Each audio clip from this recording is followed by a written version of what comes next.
नमस्कार, कैसे हैं आप सभी। स्वागत है आप सभी का राइट इन्फो लैब के इस वीडियो में। और आज के इस वीडियो में हम जानेंगे जीएनएम नर्सिंग के फॉर्म के बारे में। इस वीडियो में आपको बताएंगे 2024 यानी कि 2024 में जीएनएम नर्सिंग के जो फॉर्म है कब से भरे जाएंगे, ये फॉर्म कौन भर सकता है, केवल लड़के भर सकते हैं या फिर केवल लड़कियाँ भर सकती हैं, या फिर इसमें लड़के और लड़कियाँ दोनों अप्लाई कर सकते हैं।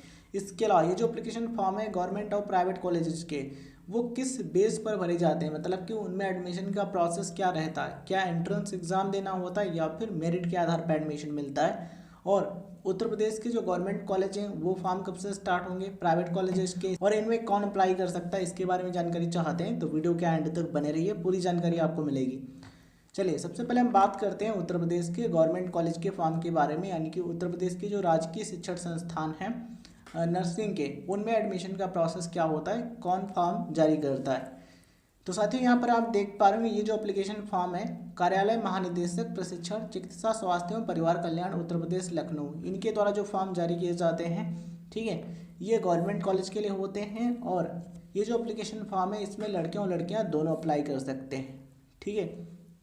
अब सवाल आता है ये फॉर्म कब से भरे जाते हैं, तो ये फॉर्म भरे जाते हैं मई से जुलाई के बीच में। 2022 में मई के महीने में स्टार्ट हुए थे, एक महीना फॉर्म भरा गया था, बिकॉज 1 मई को स्टार्ट हुए थे और 31 मई तक भरे गए थे। जुलाई में बात करें तो 2023 में जुलाई के महीने में स्टार्ट हुए थे 1 जुलाई से, और 31 जुलाई तक फॉर्म भरा गया था।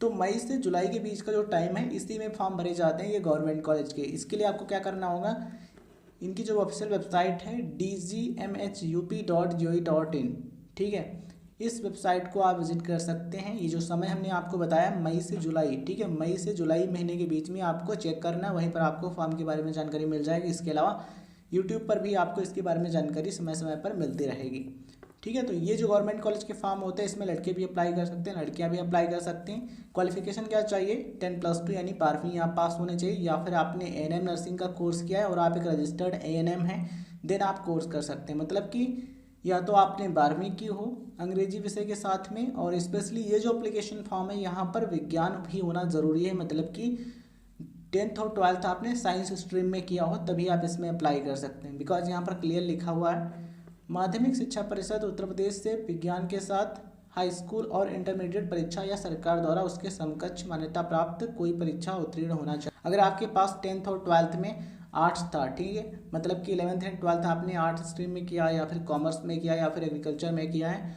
और आप जीएनएम करना चाहते हैं तो आपको परेशान नहीं होना है, वीडियो को आगे देखते रहना है, वहाँ पर हम आपको बताएंगे उन सभी फॉर्म के बारे में, ठीक है। तो ये जो एप्लीकेशन फॉर्म है इसमें साइंस स्ट्रीम वाले स्टूडेंट्स अप्लाई कर सकते हैं। साइंस में यहाँ पर बात हो रही है बायोलॉजी की, यानी कि फिजिक्स केमिस्ट्री बायोलॉजी की।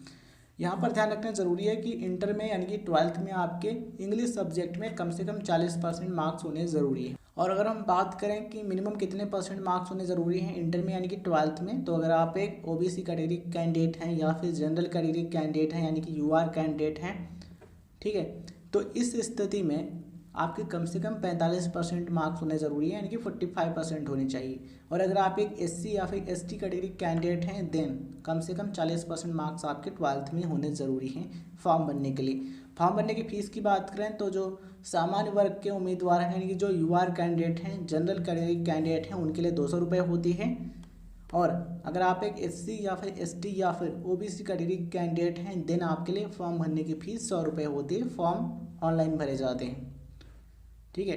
तो ये सारी चीज़ें हमने आपको बता दी। अब सवाल आपके मन में ये होगा कि सर सिलेक्शन कैसे होता है, क्या हमें एंट्रेंस एग्ज़ाम देना होता है या फिर यहाँ पर मेरिट के आधार पर एडमिशन होता है। तो स्पेशली ये जो एप्लीकेशन फॉर्म है 2-3 साल से जो एडमिशन का प्रोसेस रहा है उसके अकॉर्डिंग हम आपको बता रहे हैं। यहाँ पर 10th और 12th के जो मार्क्स हैं उनके आधार पर मेरिट लिस्ट बनाई जाती है, उसके आधार पर एडमिशन होता है।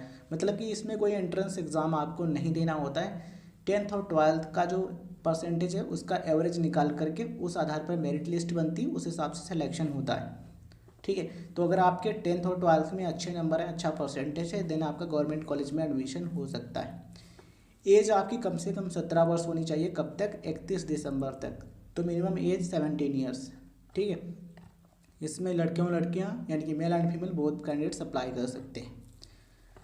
तो आइए साथियों अब हम बात करते हैं अदर फॉर्म की। तो ये जो एप्लीकेशन फॉर्म है ये भी उत्तर प्रदेश यानी यूपी के ही हैं, और ये एक यूनिवर्सिटी के हैं, Uttar Pradesh university of medical sciences Saifai Etawah. ये गवर्नमेंट यूनिवर्सिटी यानी कि पब्लिक यूनिवर्सिटी है, और इसमें भी लड़के और लड़कियां दोनों अप्लाई कर सकते हैं।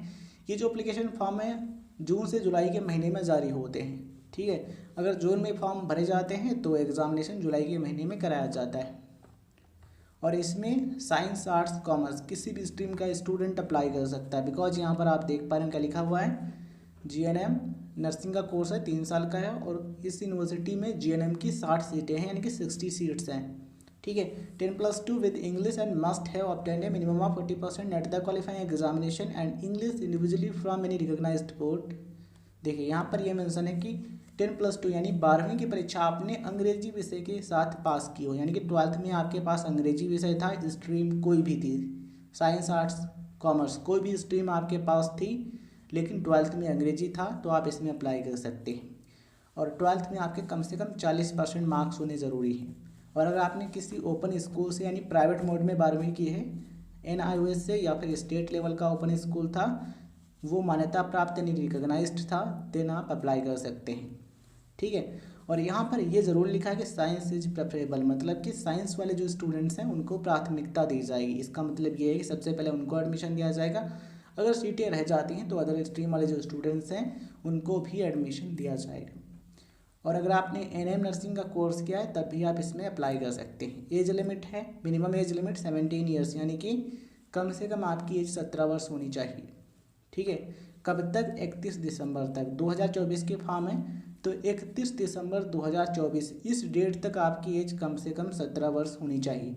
अगर आपको ये कन्फ्यूजन रहता है कि हमारी एज कितनी हो गई है, हम कैलकुलेट कैसे करें, तो क्या करना है, सिंपली आप गूगल पर सर्च कीजिएगा right info club age calculator. इतना अगर आप सर्च करते हैं देन आपको पहला रिजल्ट देखने को मिल जाएगा writeinfoclub.in का एज कैलकुलेटर का। उस पर क्लिक करोगे अगर आप, देन आप एज कैलकुलेटर के पेज पर पहुंच जाओगे। वहां पर डेट ऑफ बर्थ अपना एंटर करना है, ठीक है। और नीचे आपको उस डेट को सेलेक्ट करना है जिस डेट तक आप अपनी एज को कैलकुलेट करना चाहते हैं।